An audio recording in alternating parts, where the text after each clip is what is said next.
आंखों में अग्नि, गले में नरमुंडों की माला और हाथ में विनाश का प्रतीक त्रिशूल। रात के अंधेरे में जब पृथ्वी असुरों के आतंक से कांप रही थी, जब अधर्म की शक्ति चरम पर थी और देवताओं के पास कोई उपाय नहीं बचा था, तब जगत को बचाने के लिए प्रकट हुई महाशक्ति माँ काली। दोस्तों, आज की इस कहानी में हम आपको 3 राक्षसों दारूक, शुंभ निशुंभ और रक्त बीज की कथा सुनाएंगे। नमस्कार दोस्तों, स्वागत है आपको हमारे चैनल मिस्टर मुखिया पर। दोस्तों, अगर आपने अभी तक हमारा चैनल सब्सक्राइब नहीं किया है तो कृपया सब्सक्राइब कर लीजिए। दारुक नामक राक्षस ने कठोर तपस्या की थी। उसकी तपस्या से प्रसन्न होकर ब्रह्मा जी ने उसे वरदान दिया कि उसकी मृत्यु केवल एक स्त्री के हाथों से होगी। इस वरदान ने उसे अहंकारी बना दिया। दारुक ने अपनी ताकत का गलत उपयोग किया और सारे ब्राह्मणों, संतों और देवताओं का जीवन दुश्वार कर दिया। उसने सारे अनुष्ठानों को बंद करवा दिया, स्वर्ग पर अपना राज जमा लिया। यह आतंक इतना बढ़ गया कि देवता निराश होकर भगवान शिव की शरण में पहुंचे।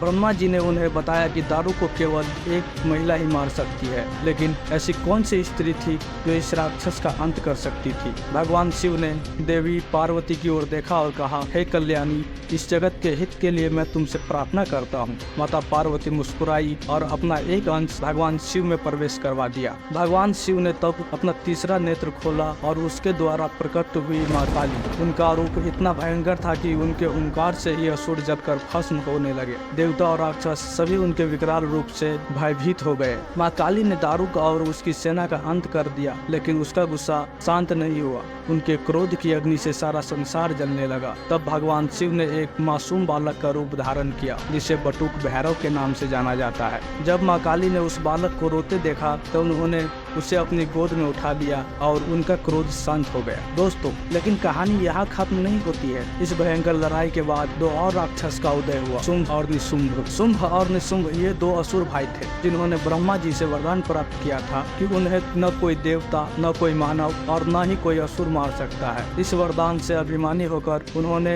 देवताओं पर आक्रमण कर दिया, स्वर्ग पर कब्जा कर लिया। इंद्र और अन्य देवता हार गए और स्वर्ग छोड़कर भाग गए। अब शुंभ और निशुंभ का अधर्म और अत्याचार हर ओर फैल गया। देवताओं ने अपनी हार स्वीकार कर माँ पार्वती की शरण ली। उन्होंने माँ पार्वती से प्रार्थना की कि वह उन्हें असुरों के अत्याचार से मुक्त करे। देवताओं की प्रार्थना सुनकर माँ पार्वती ने अपने शरीर से एक दिव्य शक्ति को उत्पन्न किया। यह शक्ति थी माँ कात्यायनी, जिनका रूप सौंदर्य और शक्ति का अद्भुत संगम था। शुंभ को जब माँ कात्यायनी के अद्वितीय सौंदर्य के बारे में पता चला तो उसने अपने दूत सुग्रीव को उनके पास भेजा। सुग्रीव ने शुंभ का संदेश दिया कि शुंभ और निशुंभ इतने बड़े साम्राज्य और शक्ति के स्वामी हैं और माँ कात्यायनी को उनसे विवाह कर लेना चाहिए। इस पर माँ कात्यायनी ने उत्तर दिया, मैं केवल उसी से विवाह करूंगी जो मुझे युद्ध में पराजित कर सके। जब यह संदेश शुंभ और निशुंभ तक पहुंचा तो शुंभ बहुत क्रोधित हुआ और उसने अपने सेनापति चंड और मुंड को माँ कात्यायनी को बंदी बनाकर लाने का आदेश दिया।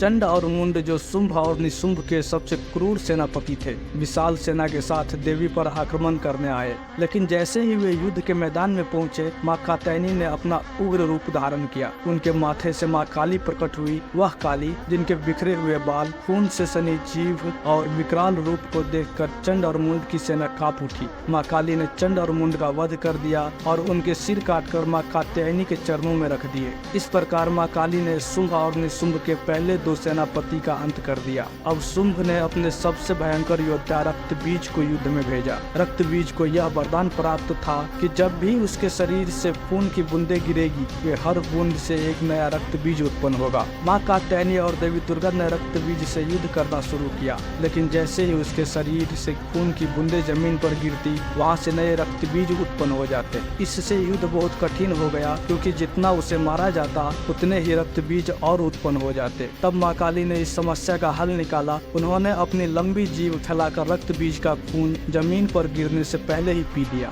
इस प्रकार रक्त बीज की शक्ति समाप्त हो गई और माँ काली ने उसका वध कर दिया। रक्त बीज के मरने के बाद शुंभ और निशुंभ खुद युद्ध के मैदान में उतरे। निशुंभ ने देवी कात्यायनी पर हमला किया किया, लेकिन देवी ने उसे भी मार गिराया। इसके बाद शुंभ ने देवी को चुनौती दी। शुंभ ने देवी से कहा, तुम अकेली नहीं हो, तुम्हारे साथ इतनी सारी शक्तियाँ हैं। इस पर माँ कात्यायनी ने हंसते हुए उत्तर दिया, मैं ही इस ब्रह्मांड की एकमात्र शक्ति हूँ, ये सभी शक्तियाँ मेरे ही विभिन्न रूप है। इसके बाद माँ कात्यायनी ने अपने सभी रूपों को अपने अंदर समाहित कर लिया, अकेले शुंभ से भीषण युद्ध किया। अंततः माँ कात्यायनी ने शुंभ को भी अपने त्रिशूल से मार गिराया और इस प्रकार अधर्म का अंत हुआ। दोस्तों, अगर आपको यह कथा प्रेरणादायक लगी हो तो हमारे चैनल को सब्सक्राइब जरूर करें और इस वीडियो को लाइक करें, ज़्यादा से ज़्यादा शेयर करें। और हाँ, कमेंट में जरूर बताएं कि यह कहानी आपको कैसा लगा। ऐसी और भी अद्भुत पुरानी कथाओं के लिए जुड़े रहे हमारे चैनल पर। जय माता दी दोस्तों, हर हर महादेव,